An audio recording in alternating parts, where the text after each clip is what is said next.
the 3rd millennium BCE, Mesopotamian kings recorded and interpreted their dreams on wax tablets. 1,000 years later, ancient Egyptians wrote a dream book listing over 100 common dreams and their meanings. And in the years since, we haven't paused in our quest to understand why we dream. So, after a great deal of scientific research, technological advancement, and persistence, we still don't have any definite answers, but we have some interesting theories. We dream to fulfill our wishes. In the early 1900s, Sigmund Freud proposed that while all of our dreams, including our nightmares, are a collection of images from our daily conscious lives, they also have symbolic meanings, which relate to the fulfillment of our subconscious wishes. Freud theorized that everything we remember when we wake up from a dream is a symbolic representation of our unconscious primitive thoughts, urges, and desires. Freud believed that by analyzing those remembered elements, the unconscious content would be revealed to our conscious mind, and psychological issues stemming from its repression could be addressed and resolved. We dream to remember. To increase performance on certain mental tasks, sleep is good, but dreaming while sleeping is better.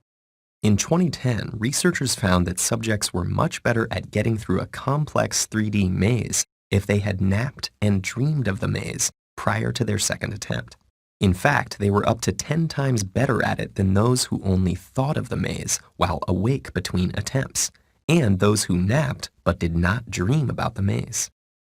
Researchers theorize that certain memory processes can happen only when we are asleep, and our dreams are a signal that these processes are taking place. We dream to forget. There are about 10,000 trillion neural connections within the architecture of your brain. They are created by everything you think and everything you do. A 1983 neurobiological theory of dreaming called reverse learning holds that while sleeping, and mainly during REM sleep cycles, your neocortex reviews these neural connections and dumps the unnecessary ones.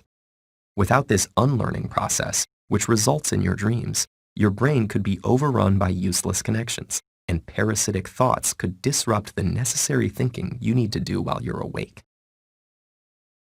We dream to keep our brains working. The continual activation theory proposes that your dreams result from your brain's need to constantly consolidate and create long-term memories in order to function properly. So when external input falls below a certain level, like when you're asleep, your brain automatically triggers the generation of data from its memory storages, which appear to you in the form of the thoughts and feelings you experience in your dreams. In other words, your dreams might be a random screensaver your brain turns on so it doesn't completely shut down. We dream to rehearse. Dreams involving dangerous and threatening situations are very common, and the primitive instinct rehearsal theory holds that the content of a dream is significant to its purpose. Whether it's an anxiety-filled night of being chased through the woods by a bear or fighting off a ninja in a dark alley, these dreams allow you to practice your fight or flight instincts and keep them sharp and dependable in case you'll need them in real life. But it doesn't always have to be unpleasant. For instance, dreams about your attractive neighbor could actually give your reproductive instinct some practice too. We dream to heal. Stress neurotransmitters in the brain are much less active during the REM stage of sleep, even during dreams of traumatic experiences, leading some researchers to theorize that one purpose of dreaming is to take the edge off painful experiences to allow for psychological healing. Reviewing traumatic events in your dreams with less mental stress may grant you a clearer perspective and an enhanced ability to process them in psychologically healthy ways. People with certain mood disorders and PTSD often have difficulty sleeping, leading some scientists to believe that lack of dreaming may be a contributing factor to their illnesses. We dream to solve problems. Unconstrained by reality and the rules of conventional logic, in your dreams your mind can create limitless scenarios to help you grasp problems and formulate solutions that you may not consider while awake. John Steinbeck called it the committee of sleep, and research has demonstrated the effectiveness of dreaming on problem solving. It's also how renowned chemist August Kekule discovered the structure of the benzene molecule, and it's the reason that sometimes the best solution for a problem is to sleep on it. And those are just a few of the more prominent theories.